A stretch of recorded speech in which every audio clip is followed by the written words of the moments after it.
ہوا صلاح الدین ایوبی کہنے لگے حضور دعا کرنا، دشمن کا بحری بیڑا آ رہا اسلحہ لے کے، مہربانی کرو دعا کرو، بحری بیڑا آ رہا ہے، مسلمانوں کو اللہ کامیابی دے دے۔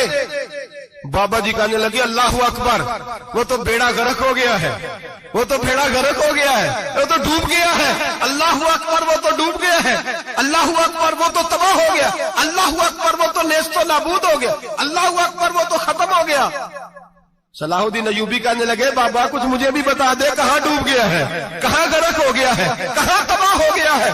تو بابے نے پلٹ کے دیکھا، کہنے لگا دادا بولا نہ بان، ساری رات مسجد میں آنسو بہاتا رہا ہے، ساری رات تو روتا رہا ہے، ساری رات تو رب کو مناتا رہا ہے، وہ دشمن کا بحری بیڑا تیرے آنسوؤں میں غرق ہو گیا ہے، وہ تیرے آنسوؤں میں ڈوب گیا ہے، رب کریم نے تباہ کر دیا ہے۔ فرمایا تو نیک ہے، تیری سوچ صاف ہے، تو اللہ نے تیری مدد کرنے کا فیصلہ فرمایا ہے، تیرے آنسوؤں میں ڈوب گیا۔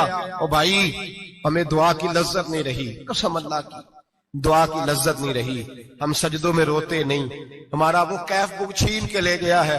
مائیں بیٹیوں کے لیے رویا کرتی تھی، باپ بیٹوں کے لیے رب کی بارگاہ میں رویا کرتے تھے، روز نمازیں ہوتی تھی، روز نفل ہوتے تھے۔ مصیبت میں بھی اب یاد خدا ہم کو نہیں آتی، دعا منہ سے نہ نکلی، جیبوں سے عرضیاں نکلی، لذت آہوزاری۔ میرے نبی پاک صلی اللہ علیہ وسلم نے فرمایا میرا مسلمان کبھی مغلوب نہیں ہوگا، کافر اس پر کبھی غالب نہیں آئے گا۔ حضور کیوں؟ فرمایا اس لیے کہ مسلمان کے پاس وہ ہتھیار ہے جو کافر کے پاس کوئی نہیں، مسلمان کے پاس وہ ہتھیار ہے جو کافر کے پاس نہیں، وہ والا اسلحہ ہے جو کافر کو میسر نہیں۔ یا رسول اللہ صلی اللہ علیہ وسلم وہ کون سا اسلحہ ہے؟ تو حضور نے فرمایا الدعاء صلاح المومن، دعا مومن کا ہتھیار ہے جو کافر کے پاس نہیں ہوتا۔ جب یہ سجدے میں جا کے ہاتھ اٹھا کے دعا مانگتا ہے تو فرمایا پھر اللہ اسے وہ والا ہتھیار دیتا ہے کہ ہر میدان میں کامیابی۔ آج لوگ تعویذ لینے آتے ہیں، دم کرانے آتے ہیں، یہ نہیں سوچتے کہ کئی زمانے سے میں نماز نہیں پڑھ رہا، یہ نہیں سوچتے کتنا وقت گزر گیا میں اللہ کی بارگاہ میں جھک نہیں رہا۔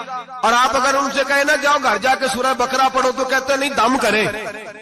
ہم نے تو ان پیروں کو دیکھا ہے جو پھونک مارتے ہیں تو کام ٹھیک ہو جاتا ہے۔ او بھائی جا کے سورۃ بقرہ پڑھ، تیرے گھر سے سارا کچھ نکل جائے گا۔ میرے نبی پاک نے فرمایا جہاں سورۃ بقرہ پڑھی جائے وہاں سے تو شیطان بھی بھاگ جاتا ہے۔ تو حضور کے وعدے پہ یقین کر، گھر میں غربت ہے، پریشانی ہے تو جا کے سورۃ واقعہ پڑھ۔ نبی پاک نے فرمایا جو سورۃ واقعہ پڑھے گا رسول پاک کا وعدہ ہے گھر میں کبھی فاقہ نہیں آئے گا۔ کہتے نہیں مجھے تو گلے میں رکھنے والا تعویذ دے دیں جس سے ہمیشہ برکت ہی برکت رہے۔ او بھائی اللہ اللہ کا رب کریم کی بارگاہ میں جھک۔ یاد رکھیں صوفیاء اولیاء اللہ وہ اللہ کو منایا کرتے تھے، حالات بگڑتے تھے تو معافی مانگا کرتے تھے، کہتے تھے ہم سے کوئی غلطی ہو گئی تو ایسا ہوا ہے۔ ایک قول ہے حضرت عبداللہ بن مبارک کا، اگر آپ کو یاد ہو گیا تو بہت سارا وقت آپ کا یہ ایک قول ہو سکتا ہے آپ کو کئی چیزوں کی اصلاح کا موقع دے دے۔ حضرت عبداللہ بن مبارک فرماتے ہیں میں گھوڑے پہ بیٹھا ہوا تھا، میرے گھوڑے نے سرکشی کی، میرے گھوڑے نے سرکشی کی، وہ تھوڑا سا ٹانگیں اٹھانے لگا، تھوڑا سا ادھر ادھر ہونے لگا۔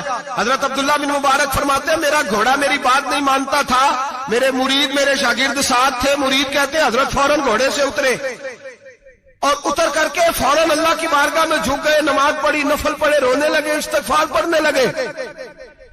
تھوڑی ہی دیر کے بعد دوبارہ گھوڑے پہ بیٹھ گئے، وہ گھوڑا بالکل صحیح ہو گیا، تابعداری کرنے لگا، فرما برداری۔